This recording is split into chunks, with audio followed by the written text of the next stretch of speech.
Kejaksaan Agung menyita uang sebesar 10 triliun rupiah lebih, di mana Presiden Prabowo menyaksikan tumpukan uang denda administratif dan lahan masalah kawasan hutan yang diselewengkan pihak-pihak yang tidak bertanggung jawab. Kita awali Iya. dengan informasi pertama ya, David dan juga pemirsa, ini terkait dengan Presiden Prabowo Subianto kembali menegaskan akan memberantas praktik korupsi, penyelewengan, pungli, dan kecurangan yang berakibat merugikan negara.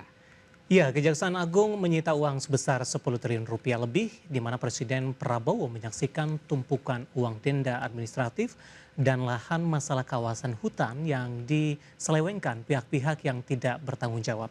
Uang pecahan 100.000 hasil denda sitaan yang dipajang tertata rapi setinggi lebih dari 2 meter.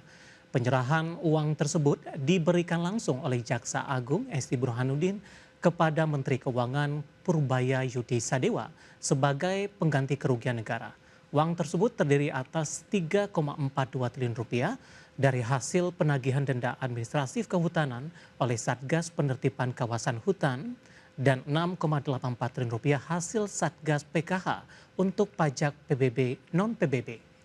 Penyerahan ini merupakan bagian dari hasil penguasaan kembali kawasan hutan tahap 7 dengan total luasan lebih dari 2,31 juta hektar.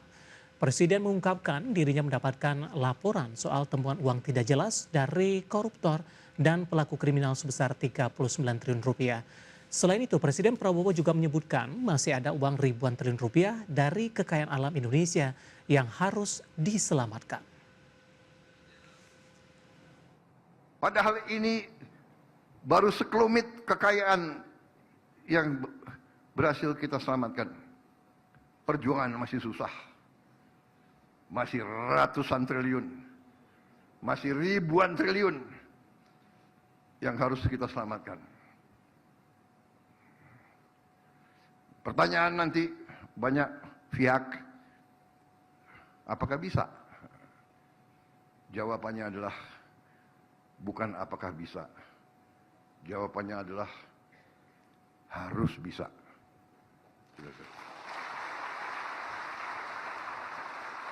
Ini bukan masalah mau tidak mau. Ini bukan masalah kita cari popularitas, bukan. Pemirsa, Menteri Keuangan Purbaya Yudi Sadewa dan Menteri ESDM Bahlil Lahadalia sepakat untuk menjalin kolaborasi kebijakan bea masuk dan royalti sumber daya alam. Di mana kedua menteri strategis tersebut berkomitmen untuk penguatan sinergi dalam upaya meningkatkan pendapatan negara bukan pajak.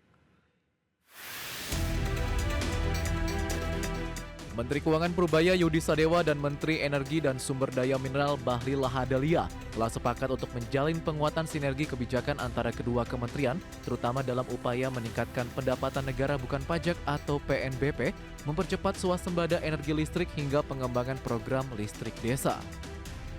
Pertemuan kedua menteri tersebut menegaskan komitmen pemerintah dalam memperkuat sinergi antar kementerian demi meningkatkan kualitas penerimaan negara. Selain itu, kedua menteri berkomitmen memperluas akses energi serta mendorong pertumbuhan ekonomi yang inklusif serta berkelanjutan. Ya, pada dasarnya setiap upaya Pak Menteri SDM untuk meningkatkan pendapatan akan saya dukung, karena saya untung. Sementara itu, Menteri ISDM Bahlil menyampaikan optimisme terhadap kolaborasi yang terus terjalin antara Kementerian ISDM dan Kementerian Keuangan dengan fokus mensinkronkan berbagai kebijakan strategis guna mengoptimalkan penerimaan negara sekaligus menjaga keberlanjutan program energi nasional. Saya bersama Pak Menteri Keuangan, kami melakukan pembahasan sinkronisasi program. Di dalamnya adalah bagaimana meningkatkan PNBP, tapi juga adalah bagaimana bisa mewujudkan program swasembada energi dan listrik desa.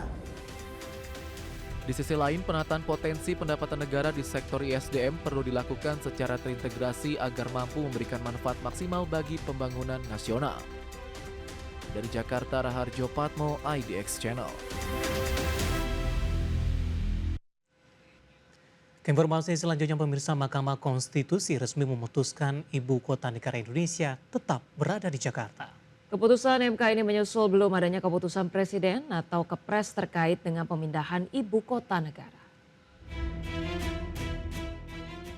Mahkamah Konstitusi secara resmi menolak uji materiil Undang-Undang Nomor 3 Tahun 2022 tentang Ibu Kota Negara sebagaimana telah diubah dengan Undang-Undang Nomor 21 Tahun 2023 atau Undang-Undang IKN. Di mana dalam pasal 39 dan pasal 41 Undang-Undang IKN yang mensyaratkan adanya keputusan Presiden sebagai dasar perpindahan Ibu Kota Negara, namun hingga saat ini Kepres pemindahan Ibu Kota belum diterbitkan. Hakim Konstitusi MK Adis Kadir dalam pembacaan keputusan menegaskan selama keputusan Presiden berkenaan dengan pemindahan Ibu Kota Negara dari Provinsi Daerah Khusus Ibu Kota Jakarta ke Ibu Kota Nusantara belum ditetapkan, Ibu Kota Negara masih tetap berkedudukan di Jakarta.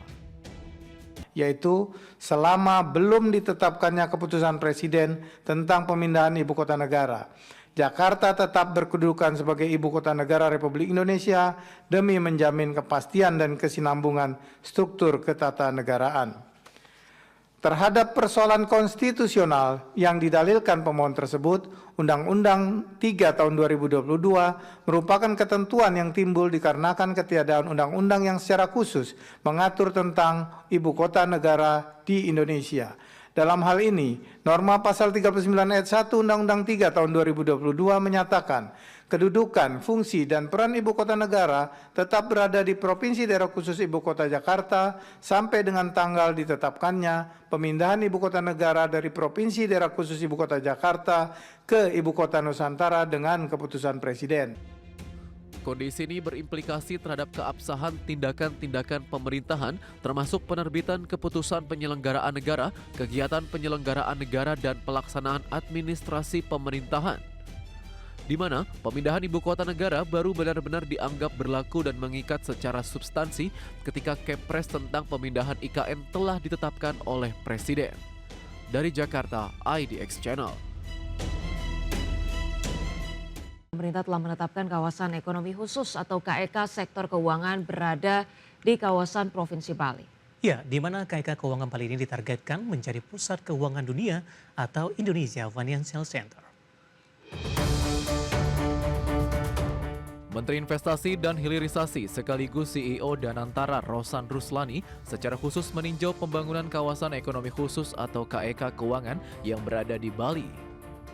Proyek strategis nasional yang dikemas dalam konsep kawasan ekonomi khusus ini akan menjadi kawasan atau hub pusat keuangan dunia.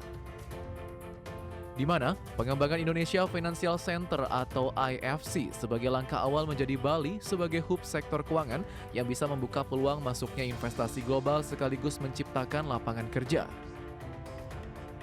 Melalui kolaborasi pemerintah dan pelaku usaha, CEO Danantara sekaligus Menteri Investasi dan Hilirisasi ini terus mendorong penguatan Bali sebagai pusat pertumbuhan ekonomi baru yang terintegrasi, yang mendukung percepatan investasi, mendukung transformasi ekonomi daerah, dan memperkuat kontribusi pertumbuhan nasional. Tim Liputan IDX Channel.